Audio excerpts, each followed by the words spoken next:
We're going to go out today and visit a few neighborhoods up here on the north side of Indianapolis, and we're going to talk about the cost of living.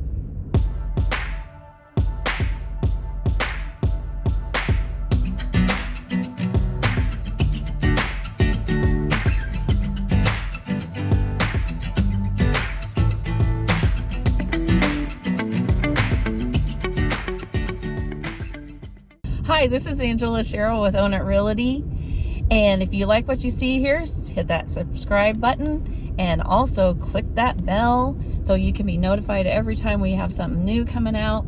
We love helping people move to the Indianapolis area, so that's what you're going to find here on our channel. And if you need to get a hold of me, you can always give me a call or email.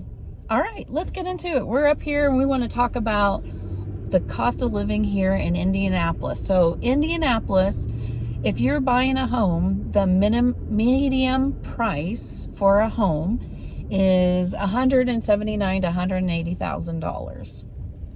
We're up here on the north side, so if you'll see some of these houses, we'll do a little cruise through some of these subdivisions so that you can see what some of the houses look like, because that's what everybody wants to see. They don't want to see my face, they want to see those.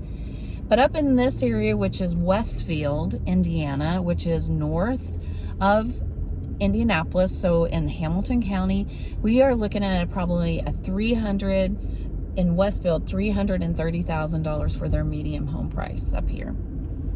We got some great places.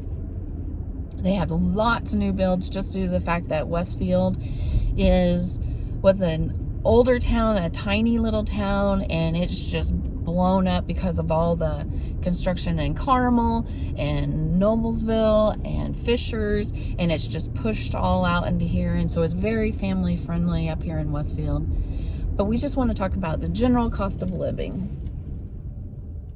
Look at all the birds on that house.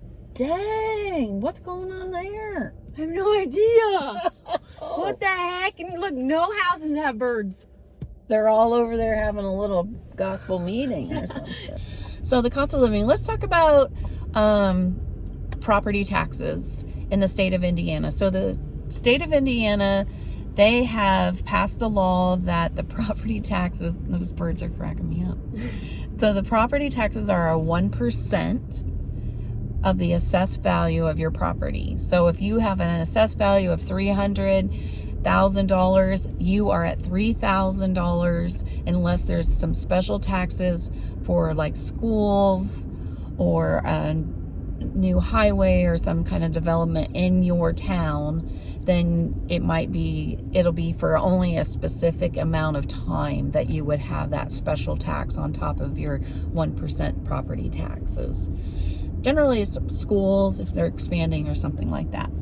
Or if they have a new highway going through there, they'll try to get some of that money that way. The other thing is Indiana has a very low income tax. The standard income tax for the state of Indiana is 8.9%, which is relatively low than some of other states now. We're not like Florida where there's no income tax, or Tennessee where there's no income tax, but we do have, it's small. Yeah. So let's talk about the utilities here. I mean, we do get all 4 seasons here in Indiana. So we have our natural gas, Citizen Gas. We have Duke Energy, which is the electric, and then we have the water, and that's usually ran by the local municipalities will take care of the water. Then our trash pickup is usually per city and how they're going to handle their trash in their communities. So on average, the electric bill is, you can get equal billing. So that's really nice, but the average is around $200 to $250 if you get an equal billing throughout the whole entire year. The other, for gas, they also do equal billing. So depending on how you're heating your home, that could be a lot lower, since all they're doing is using that gas to heat your water and your electric.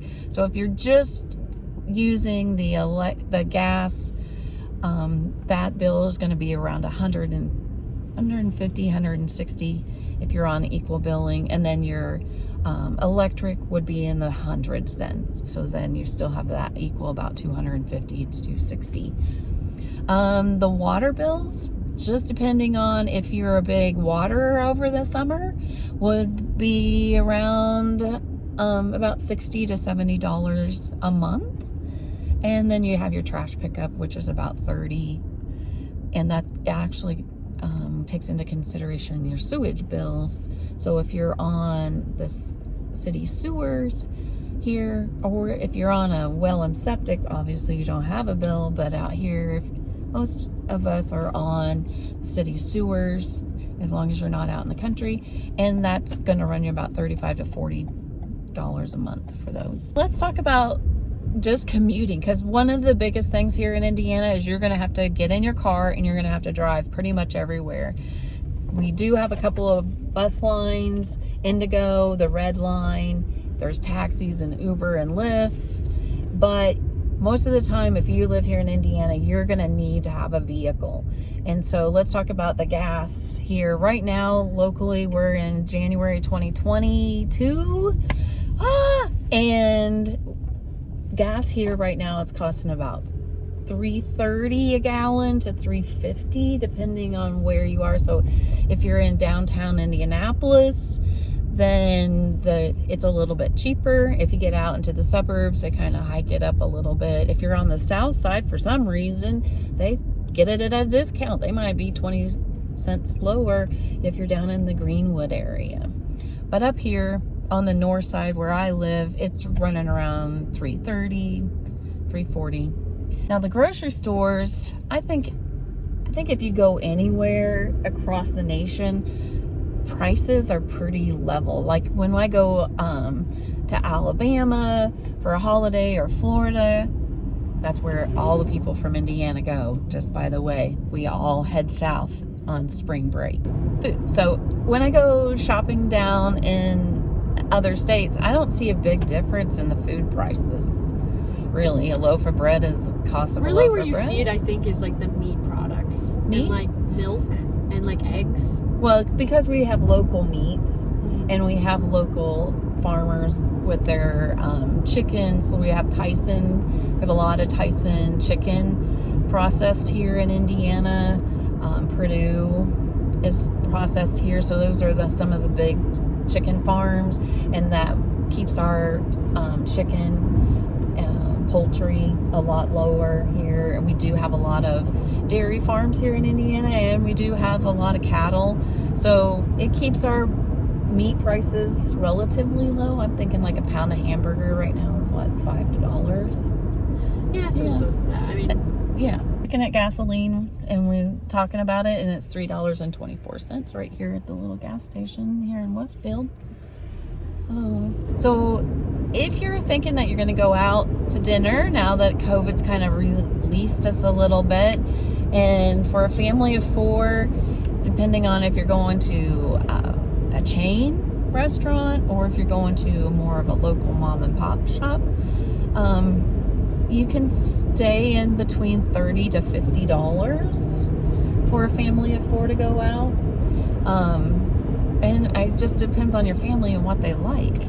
But we do have quite a few restaurants that are very reasonably priced and not too over, but they're not like the McDonald's and the Wendy's, and where you're going to get a sandwich for $1. Of your extracurricular activities here are going to cost you, because that's part of your cost of living. So if your kids are in sports, if you're a family and you have a couple of kids in sports, you're going to probably pay for them to be part of the Y, or if they're in the local school groups or in their little soccer thing, you're probably going to spend about $30 to $40. what is going on? What is happening here? That would be a nightmare. Oh, that would be terrible. So many geese. So we have lots of geese in Indiana. They don't go to Canada. That's a falsehood. They stay here. That's where they come, because winters here in Indiana are mild. Yeah. So they just live on our little ponds because they don't usually freeze over. And we just went past a house that had probably 100 million geese geese, and I would Geese. just hate to have that in my backyard. I love when people are like, pond view, but you know what pond view gets you? Geese. So the kids' sports is going to cost you a little bit. If you want to go out to the movies, you want to take your family to the movies, we're about $10 to go out to a movie. That's like per person. And so, you know, you're $40, and then you're another $20 for the popcorn and Cokes and then crackers or chips and all the other things that you get. So if you want to know more about Indiana, then stay tuned. We got a couple more reels that'll be popping up here, and you can keep watching. Otherwise, see you next time.